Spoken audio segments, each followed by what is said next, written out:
지중해의 태양이 코스타델솔의 하얀 마을 네르아하를 금빛으로 물들이고 있었다.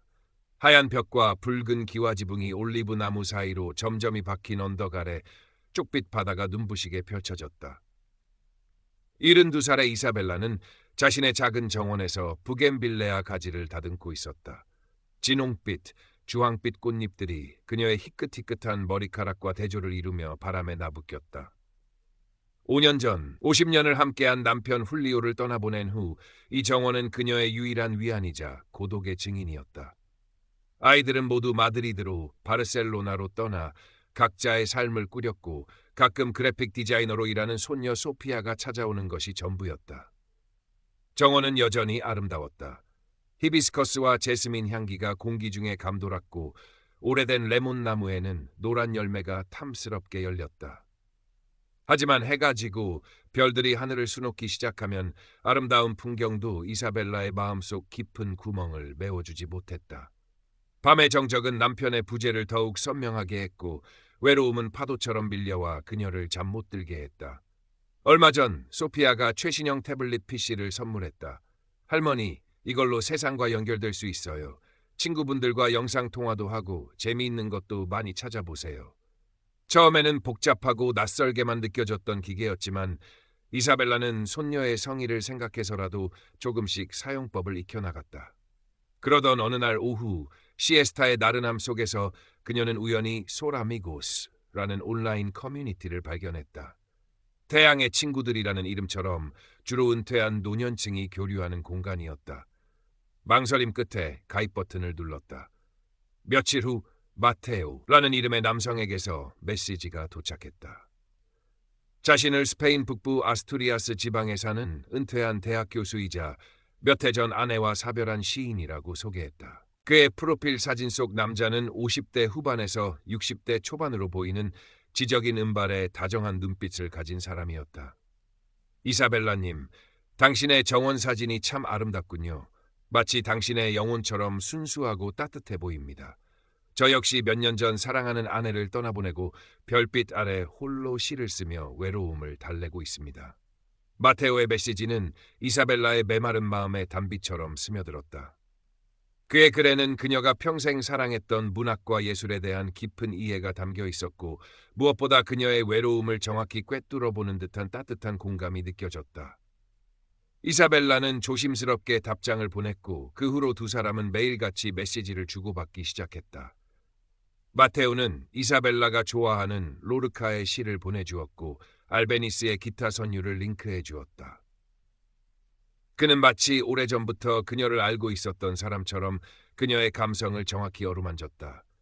이사벨라는 수십 년 만에 처음으로 가슴 뛰는 설렘을 느꼈다. 밤마다 태블릿 화면을 들여다보며 마테오의 메시지를 기다리는 것이 그녀의 새로운 일상이 되었다. 화면 속 그의 다정한 눈빛은 어느새 그녀의 기억 속 훌리오의 모습과 겹쳐 보이기 시작했다. 마테오와의 대화는 이사벨라의 삶에 활력을 불어넣었다. 그는 매일 아침 다정한 인사와 함께 아름다운 풍경 사진을 보내왔다. 아스투리아스의 푸른 초원, 칸타브리아해의 거친 파도 사진이었다. 그는 자신이 찍은 사진이라며 언젠가 이사벨라와 함께 그곳을 거닐고 싶다고 속삭였다. 이사벨라는 네르하의 햇살 아래서 북부 지방의 서늘한 바람을 상상하며 미소 지었다. 그는 이사벨라의 취미와 생각에 깊이 공감했다. 그녀가 젊은 시절 교사였다는 이야기를 하자 교육의 중요성에 대해 열변을 토했고 그녀가 좋아하는 소설가에 대해 이야기하면 마치 오랜 친구처럼 그 작품에 대한 감상을 나누었다. 그는 이사벨라를 뮤즈라 부르며 그녀에게 영감을 받아 시를 썼다고 보내주기도 했다. 이사벨라는 그의 섬세함과 지성에 완전히 매료되었다. 당신을 알게 된 건 내 남은 생의 가장 큰 축복이오, 이사벨. 당신의 지혜와 따뜻함이 내 메마른 영혼을 적셔주고 있소. 이런 달콤한 말들은 이사벨라의 마음을 더욱 깊이 파고들었다. 그녀는 마테오를 자신의 소울메이트라고 생각하기 시작했다.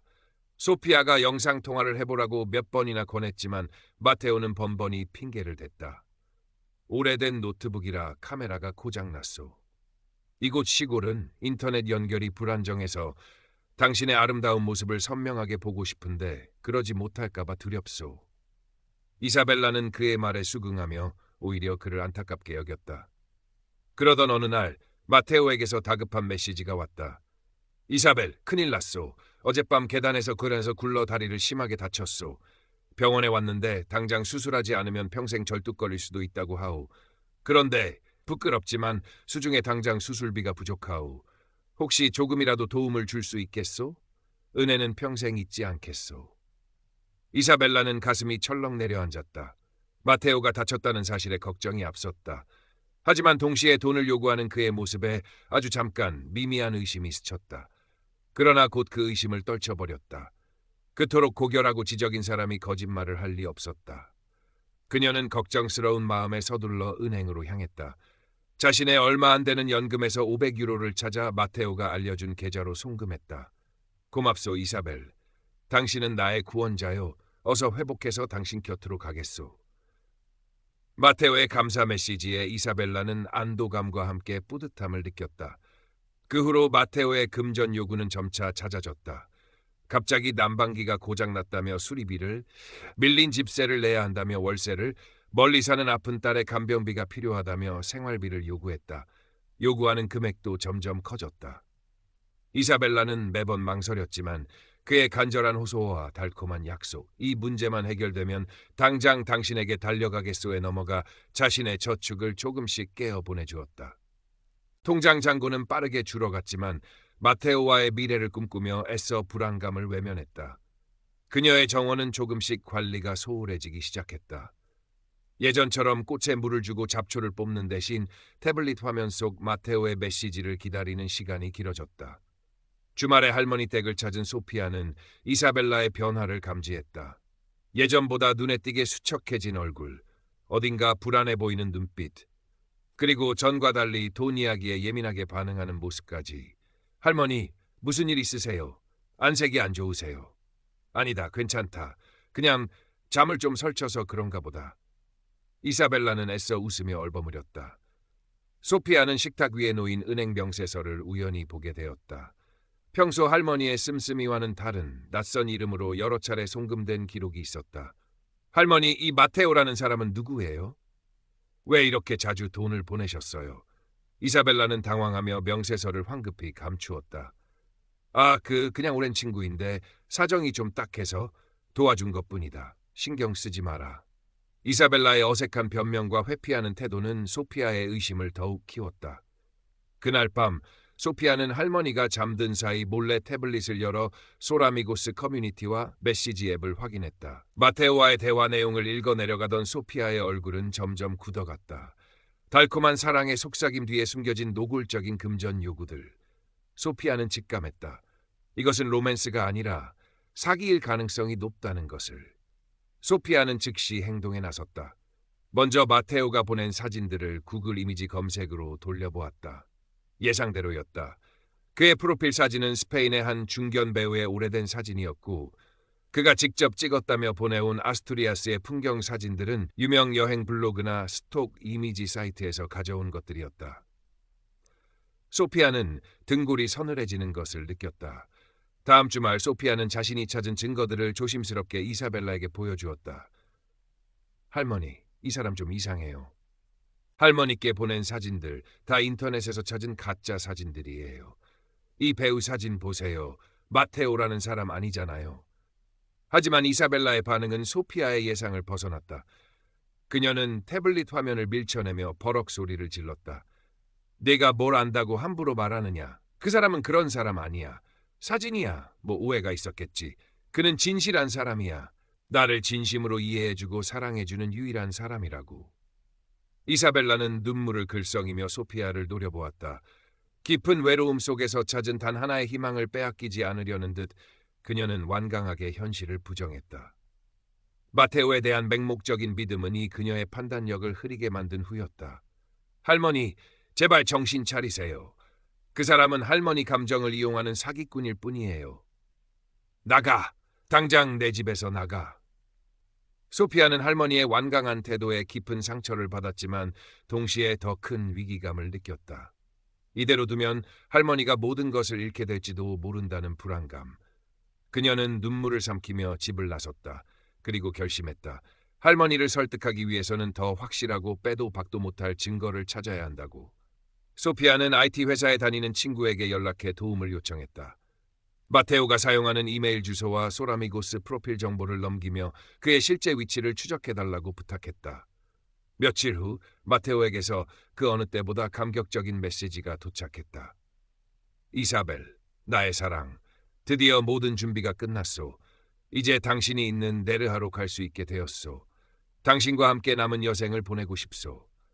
당신의 정원에서 함께 커피를 마시고 해변을 거닐며 상상만 해도 가슴이 벅차오르. 이사벨라는 메시지를 읽으며 심장이 터질 듯 뛰었다. 드디어 그를 만날 수 있다는 생각에 눈물이 핑 돌았다.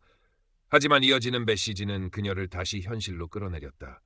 다만 마지막으로 당신의 도움이 필요하오. 비행기 표와 비자, 그는 비유럽권 국적을 가진 척 꾸며냈다. 그리고 네르하에 도착해서 지낼 곳을 마련할 초기 정착 비용이 조금 부족하오. 이것만 해결되면 당장 당신에게 달려갈 수 있소. 이번이 정말 마지막 부탁이오, 이사벨. 그가 요구한 금액은 이사벨라가 가진 거의 모든 것이었다. 그녀의 통장 잔고는 이미 바닥을 드러낸 상태였다. 남은 것이라고는 남편 훌리오가 남긴 유일한 유산인 작은 금 목걸이와 귀걸이, 그리고 이 집뿐이었다. 이사벨라는 깊은 고민에 빠졌다. 하지만 마테오와의 행복한 미래를 상상하자 다른 선택지는 보이지 않았다. 이것이 마지막 기회일지도 모른다. 그녀는 떨리는 손으로 보석함 깊숙이 넣어두었던 귀금속들을 꺼냈다. 그리고 다음날 아침 마을의 작은 보석상과 부동산 중개업소에 연락할 준비를 했다.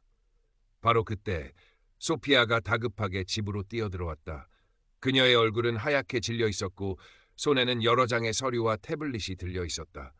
할머니, 제발 멈추세요. 그 돈 절대 보내시면 안 돼요. 소피아는 숨을 헐떡이며 이사벨라 앞에 서류들을 펼쳐놓았다. 거기에는 마테오가 사용한 배우 사진의 원본 출처, 그가 보낸 풍경 사진들이 도용된 웹사이트 주소 목록, 그리고 소피아가 온라인 로맨스 스캠 피해자 커뮤니티에서 찾아낸 비슷한 수법의 피해 사례들이 인쇄되어 있었다. 어떤 사례는 마테오가 사용한 것과 똑같은 사진과 레퍼토리를 사용하고 있었다. 그리고 이거 보세요, 할머니. 소피아는 태블릿 화면을 이사벨라 앞에 내밀었다. 화면에는 지도와 함께 IP 주소 추적 결과가 떠 있었다. 마테오의 접속지는 스페인 북부 아스투리아스가 아니었다. 동유럽의 한 작은 나라, 루마니아의 이름 모를 도시였다. 이 사람 스페인에 있지도 않아요. 처음부터 끝까지 다 거짓말이었어요, 할머니. 이사벨라는 눈앞의 증거들을 망연자실하게 바라보았다. 머릿속이 하얗게 비는 것 같았다. 그녀는 떨리는 손으로 태블릿을 들어 마테오에게 마지막 메시지를 보냈다. 마테오, 이게 다 사실인가요? 하지만 메시지는 전송되지 않았다. 그의 소라미고스 프로필은 이미 삭제된 후였고 메시지 앱에서도 그의 계정은 사라지고 없었다. 모든 것이 무너져 내렸다. 희망, 사랑, 믿음, 그리고 그녀가 보냈던 돈과 시간, 감정들. 이사벨라는 그 자리에 주저앉아 오열하기 시작했다. 깊은 외로움 속에서 붙잡았던 마지막 동아줄이 사실은 차가운 독사의 혓바닥이었다는 것을 깨달은 순간이었다. 배신감과 수치심, 그리고 스스로에 대한 깊은 자책감이 그녀를 덮쳤다. 이사벨라는 며칠 동안 식음을 전폐하고 방 안에 틀어박혀 지냈다. 창밖에 눈부신 태양도 정원의 아름다운 꽃들도 그녀에게는 아무런 의미가 없었다.